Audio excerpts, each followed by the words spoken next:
Let's be honest, Japan's sacred sites are absolutely beautiful, right? But for a first-time visitor, they can also be, well, a little confusing.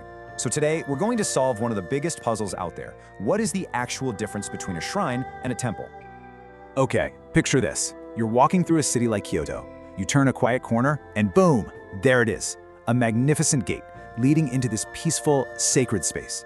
It's just breathtaking. But as you get closer, a question pops into your head. What am I actually looking at here?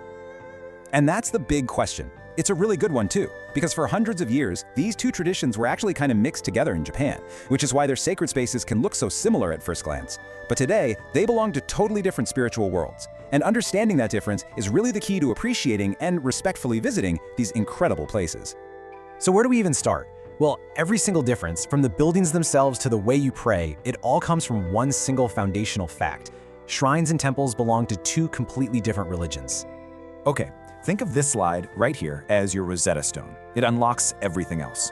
Shrines belong to Shinto, which is Japan's native religion, and they are the homes for the kami, the gods. Temples, on the other hand, are for Buddhism, and they honor Buddhas and bodhisattvas. Just remember that one core distinction: shrines for Shinto gods, temples for Buddhas. And let's see how that plays out in the real world. All right, let's start our virtual visit. As you're walking up to a sacred site, the first, and honestly the most obvious clue, is waiting for you right at the entrance. This is the easiest giveaway for sure. You see that simple, iconic gate, usually 2 posts and 2 cross beams, often painted that famous bright red?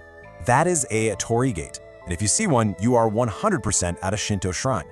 But if the entrance is a much bigger, more complex building that you actually walk through, maybe with a big roof, that's a Sanman gate. And that means you're at a Buddhist temple. Simple as that.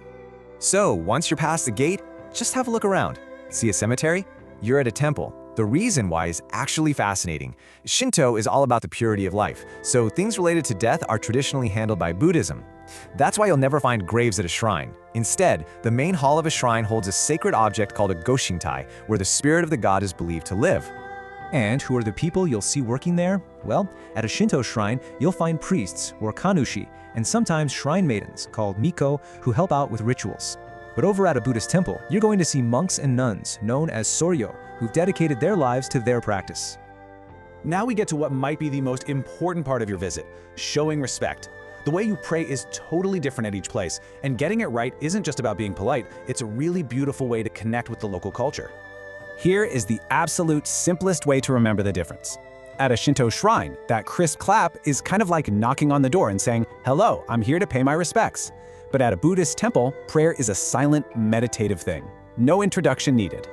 So at a Shinto shrine, the ritual is often called 2 bows, 2 claps, 1 bow. It has this really nice rhythmic flow to it. You'll bow deeply twice, then clap your hands twice to let the kami know you're there. Then you offer your prayer with your hands together, and you finish with one last deep bow.